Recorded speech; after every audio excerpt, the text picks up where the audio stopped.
Good evening, visitors. Welcome to the Australian War Memorial's last post ceremony. My name is Craig Burrell, and joining us today from the Royal Australian Air Force is Sergeant Catherine Morris. We welcome the veterans who have served, those that are still serving, and the families that support them. We acknowledge the members of RSL and Services Clubs Association, RSL Victoria, and RSL Queensland, who are watching the broadcast of this ceremony across Australia. During the ceremony, wreaths will be laid at the base of the pool of reflection by visitors and students on behalf of the following schools. From Queensland, St Peter's Lutheran College Junior School, Indooroopilly, and St Peter and Paul's School, Bulimba. Please stand and join in singing the national anthem.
Please sit.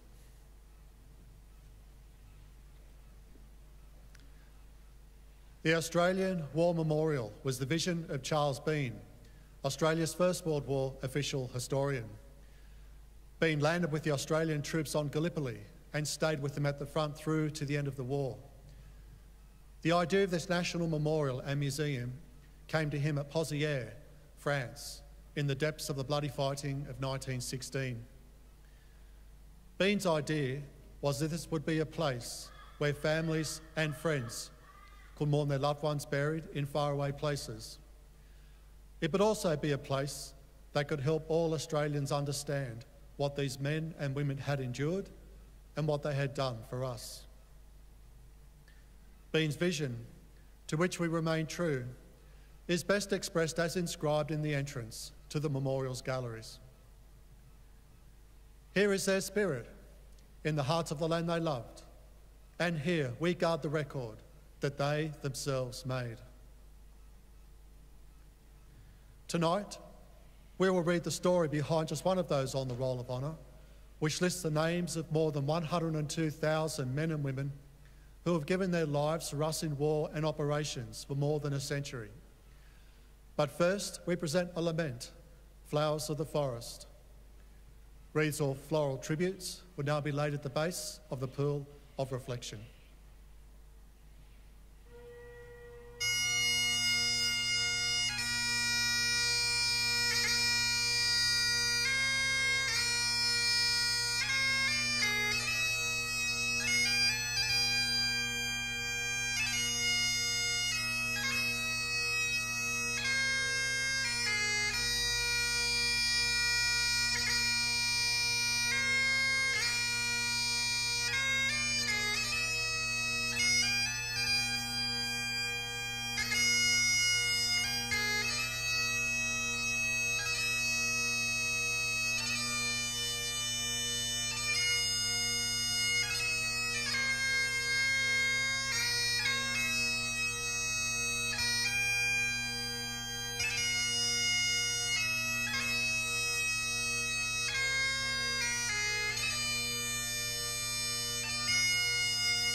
Today we remember and pay tribute to Lance Corporal Christopher John Parker. Christopher Parker, known as Christy, was born in Canberra, New South Wales in 1886. The eldest son of 10 children, born to Henry and Margaret Parker. He grew up in Canberra, where his father worked as a farmer and attended the local public school. He went on to work as a labourer in the district, eventually becoming known as one of the best horsemen in the district.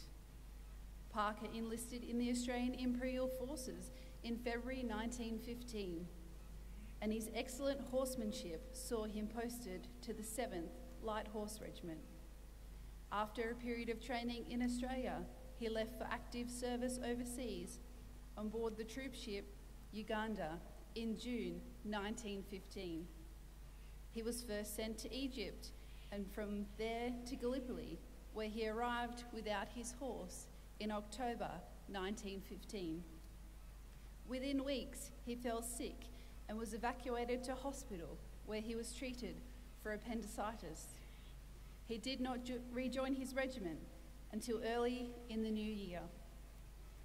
The 7th Light Horse Regiment was part of the force defending the Suez Canal from a Turkish advance across the Sinai Desert in early 1916, and went on to participate in battles of Romani and Katia before following up the Turkish retreat across the desert. By 1917, the regiment was in Palestine, attempting to capture the Turkish stronghold on Gaza. Parker, who had been promoted to Lance Corporal in late 1916, wrote home about fighting near Jerusalem. In mid-1917, his health began to suffer again, with conjunctivitis turning into an abscess in his eye, which took some weeks to recover. In early November 1917, just weeks after returning to his regiment, Gaza fell to the Allies and the Turkish forces collapsed.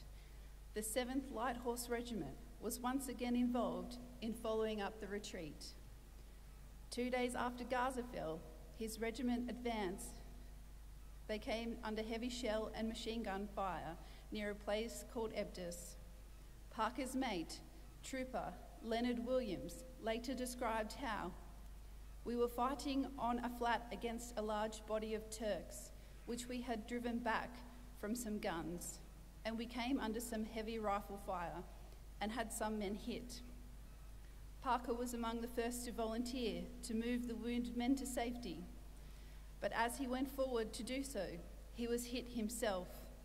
Shot through the head, Lance Corporal Christy Parker died instantly. Trooper Williams wrote to Parker's parents to say, "Your son Chris was, without doubt, one of the finest characters I have ever met. He was loved and respected by all with whom he came in touch." Christy Parker was buried nearby by his mates. Today he lies in the Gaza War Cemetery under a simple epitaph, sadly missed. He was 31 years old.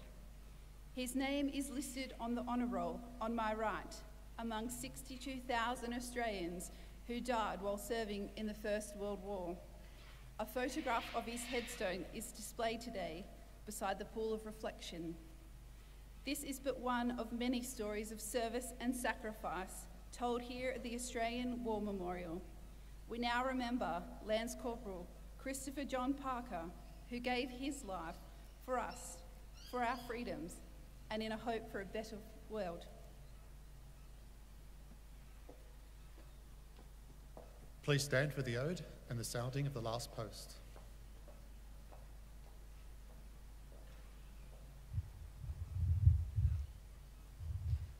They shall not grow old, as we who are left grow old.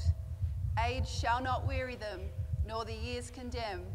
At the going down of the sun, and in the morning, we will remember them.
lest we forget.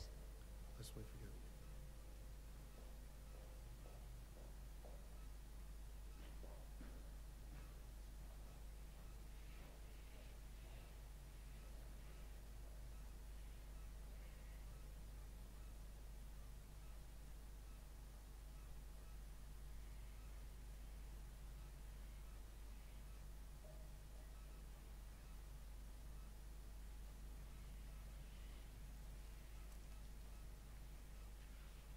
We leave this evening with the words of the memorial's founder, Charles Bean. Many a man lying out there at Pozieres or in the low scrub at Gallipoli, with his poor, tired senses barely working through the fever of his brain, has thought in his last moments, well, it's over. But in Australia, they will be proud of this.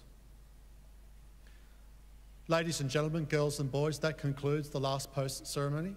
Thank you for visiting the Australian War Memorial and good evening.